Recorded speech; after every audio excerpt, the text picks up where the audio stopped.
About Topic 1. Topic 1. Work and Careers. The work and careers topic includes issues of opportunities and problems at work, ways of motivating and rewarding workers, the work-life balance, changes in patterns of jobs and work, for example, the growth in working from home, career choices and training, and occasionally the relationship between government and businesses or industries. You are not expected to know any vocabulary connected to specialized areas of finance, marketing, and so on. Topic 1. Example task. Some employers offer their employees subsidized membership of gyms and sports clubs, believing that this will make their staff healthier and thus more effective at work. Other employers see no benefit in doing so. Consider the arguments from both aspects of this possible debate and reach a conclusion. Explanation of the task. This is an opinion discussion type task. You should introduce the topic, present 2 or 3 ideas on each side of the discussion, and then give your opinion in the conclusion. If you are not already familiar with the different types of IELTS, Academic Task 2 essay, please see the overview at the end of this book. It is essential to be familiar with these different essay types before you take the exam. The following model essay shows you keywords and phrases which you can use to increase your band score when discussing this topic, in both writing and speaking. The keywords are highlighted in bold. Band 9 model essay. Employers are always seeking ways to enhance their employees' productivity, and subsidizing healthy pursuits may be one way of achieving this. There are arguments on both sides, however, which we will discuss here. On the one hand, it might be said that if workers are fitter and less stressed, their working time will be more efficient, leading to higher levels of output and service. Furthermore, the work-life balance of the staff will hopefully be improved, because their leisure time will be more fulfilling. This may even be more motivating than pay increments, perks, or financial rewards such as bonuses or incentives which may be hard to attain. Finally, feeling healthier may lead to better job satisfaction, which is in itself a motivating factor. Conversely, the problem with such leisure-based subsidies is that their efficacy is virtually impossible to quantify. For example, with target-related payments, employers can at least see whether the objectives are reached or not. It might also be said that, if this budget was spent on, for instance, on the job training or day release programs, the employees would achieve better career progression and have better job prospects. These matters are all easier to measure, especially in performance reviews and appraisals, and may even help to reduce the risk of redundancy if the company restructures, downsizes, or outsources its workforce. Overall, it seems that, while health-related subsidies are superficially attractive, the lack of measurability is a substantial drawback. Spending funds on ongoing training would appear to be a better use of company or human resources budgets. 259 words. Explanation of the topic. Vocabulary and examples in speaking these words and phrases are listed in the order that they appear in the essay. Productivity equals the ability of people to produce useful results at work. Example of using this vocabulary item in the IELTS speaking test. My country is not as advanced as some other countries in our industrial sector. Productivity and quality are still quite low. Important.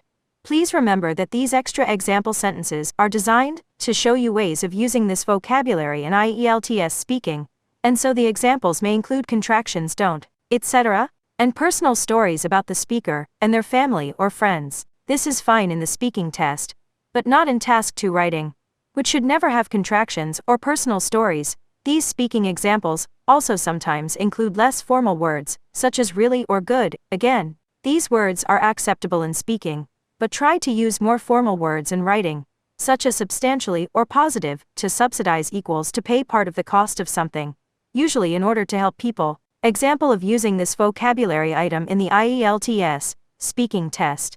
The government could encourage children to be healthier by subsidizing swimming lessons and sports coaching at weekends.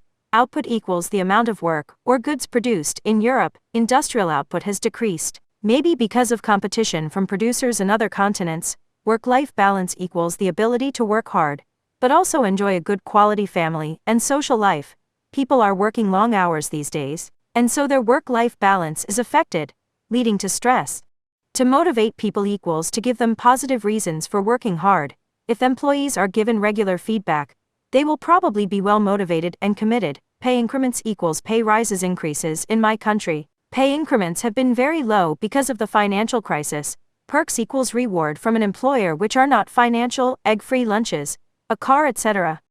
Personally, I'd like to work for a company that gives lots of perks, because I would find this very enjoyable. Financial rewards equals any form of money payment, salary, commission, pension, etc. Being a primary teacher may be satisfying, but the financial rewards are not high. Bonuses equals money given in addition to salary, usually in return for achieving targets. Apparently some investment bankers can earn millions of dollars in bonuses. Incentives equals any reward that makes people work harder. Some employers offer vacations or parties as incentives if the team hits its sales targets. Job satisfaction equals enjoyment of a job for non-financial reasons. I get a lot of job satisfaction from my work at the Wildlife Center. Although the financial rewards are quite low, target-related equals dependent on hitting a target. My boss once offered me a target-related bonus, but it was almost impossible to achieve. On-the-job training equals training while working, not by leaving work to go to college, etc. My sister has found that the on-the-job training she gets at her bank is very useful, and she has progressed well because of this. Ongoing training equals training throughout your time in a job, not just at the start. I enjoyed my work at the airline at first, but I soon found that there was no ongoing training, and my skills weren't really developed. Day release programs equals programs of training or education when employees can spend entire days out of work. I feel that employers should be much more flexible regarding training, for example by subsidizing day release programs or job exchanges with other companies. Career progression equals the ability to advance your career. The problem with being a freelance photographer is that there's no real career progression unless you become very famous. Job prospects equals the possibility of promotion or higher level work in future.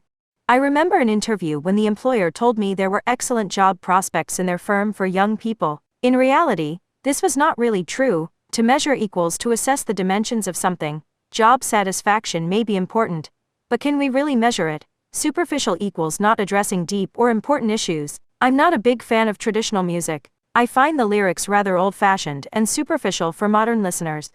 Performance reviews appraisals equals meeting at which an employer gives feedback to a worker on their work over a fixed period. I remember being worried about my job at first, but at my 6-month appraisal my manager told me she was pleased with my efforts. Redundancy equals a situation where a worker loses their job because of changes in the company, not because of personal mistakes. Verb equals to make someone redundant. In my hometown the textile factories have closed, and many people have been made redundant. To restructure equals to change the organization of a company, usually in order to make it more effective or to save money. We used to have a large training department in my office, but in our recent restructure it was eliminated and the staff were made redundant. To downsize equals to make an organization smaller and employ fewer people. My father's college used to employ almost 1,000 people, but then it downsized and now is less than 500. To outsource equals to stop doing work inside the company and send it to other companies or other countries, usually to save money. Many American companies have outsourced their IT operations to Asian countries, where productivity is similar and salaries are lower. The workforce equals the total number of people working in an organization, company, or country. The workforce in Northern Europe is skilled, but it's also inflexible and much older than in other parts of the world. Human resources, or HR equals the department in a company which manages recruitment, employment and training. When I graduate, I plan to work in the human resources area of the oil industry, possibly in the Middle East. Summary of Topic 1. This completes our module for Topic 1. Remember, please don't try to learn or memorize all of these words immediately. Go through the whole book from Module 1 to 10, and try to practice using a small group of words from all of the modules, then go back